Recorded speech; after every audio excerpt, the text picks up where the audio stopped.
How's it going, ladies and gentlemen? Mr. Johnny here. We're going to be talking about solutions. We're going to be talking about just the basics, starting point. So we're going to first have to take a look at some vocab for solute, solvent, solution, saturated, unsaturated, and supersaturated. And then we're going to talk about why. Why do things dissolve? And it has to do with interactions between the solute and the solvent. We'll talk about how like dissolves like, and I'll leave you guys with a question about how soap works. So vocab, let's start there. Vocabulary. Solute is the thing being dissolved. So in this picture, it is the sugar that is being dissolved. That is the solute. So that stuff is the solute. The solvent is the thing that's doing the dissolving. All right, so that would be the water in this case. And water will be the solvent that we use most of the time. And the solution is the mixture. It's what we call the mixture. Once the two things have mixed and dissolved, we call it a solution.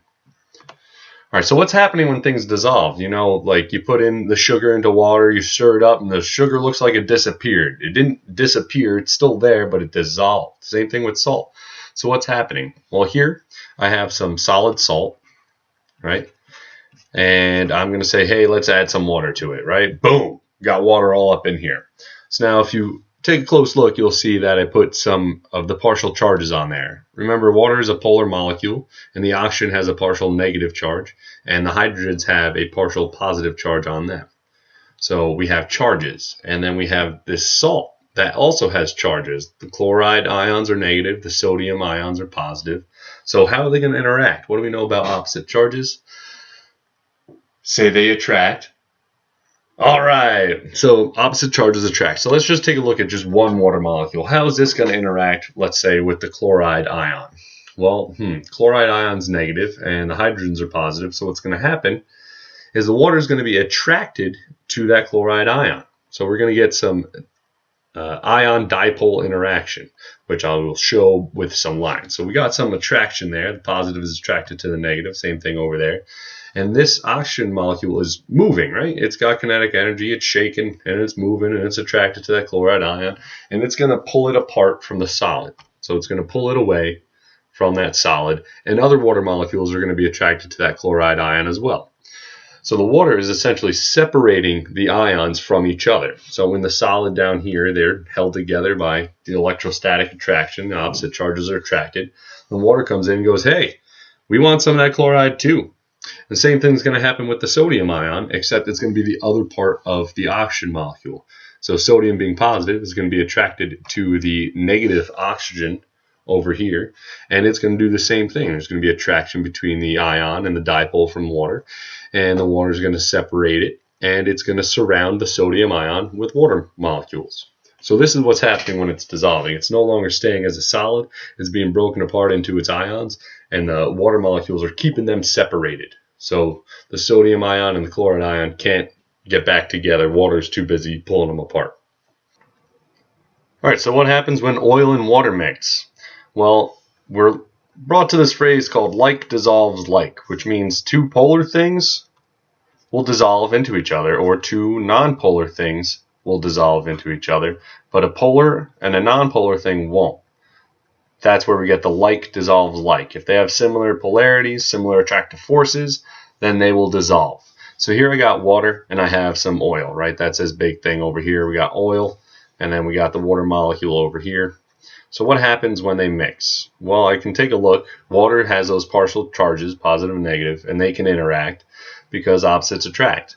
Then if we take a look at the oil molecules, they're mainly nonpolar, right? They're big, they're nonpolar, they don't have any charges, so how are they going to interact with water molecules?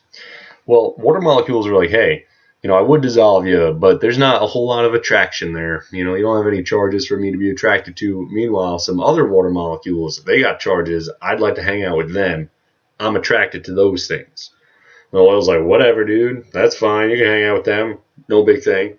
So what happens is they're not going to dissolve into each other, and they're going to separate. So we can go, bloop. The water's busy hanging out with other water molecules because there's a stronger attraction between them than with the oil. Now the oil goes to the top because it is less dense, right? So less dense floats,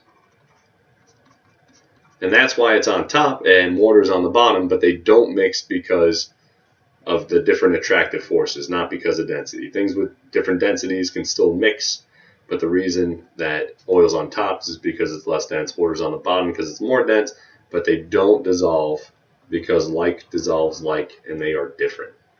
Okay?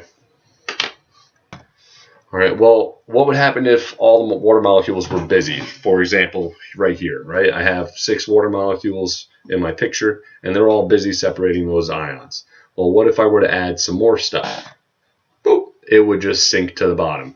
This is what we call a saturated solution because it's holding as much as it can. Much like a saturated sponge is filled with as much water as it can hold, a saturated solution has the maximum amount of solute or stuff that it can dissolve. If you add more, it's just going to sink to the bottom. This is like when you have that chocolate milk drink and you add your mix and you stir it up, and then at the bottom that's still sitting right there, you got extra undissolved stuff. That's how you know you got a saturated solution. All right, well, what if we could possibly still dissolve more stuff, right? We call that creatively unsaturated. So here's an example. You can see, well, there's more oxygen molecules that could separate things, but we don't have any more solute. We call this unsaturated. It can dissolve more stuff. And then there's a special condition where we trick the solution into dissolving more than it should be able to. So right now you can see, well, hey, there's only 2 water molecules holding apart those things, and all the other examples I used 3. So the reason is, it's just to illustrate, all right, cool, they shouldn't be able to keep them separated because there's only 2, and my other examples I used 3. But I've tricked it. And the way I've done that is I've heated it up to where there's water molecules would have enough energy to separate them, but now I cooled it down and they're still holding on to them, right? So what would happen is if I added a quick disturbance, bam, or to hit it or something, what's going to happen is it's going to break those attractive forces. So now, oh man, they just figured out we shouldn't have been able to hold all that stuff, and it's going to precipitate. The ions are going to come back together and form a precipitate or a solid that's going to sink to the bottom. So supersaturated is when we've tricked it into holding more than it should be able to. And if you were to just disturb it, it's going to quick all precipitate out at once. Taking it further, I challenge you guys. Research how soap works. The chemistry behind it is pretty cool. It has to do with polarities and molecules and like dissolves like. All right, extra credit or something. And I'll see you in class.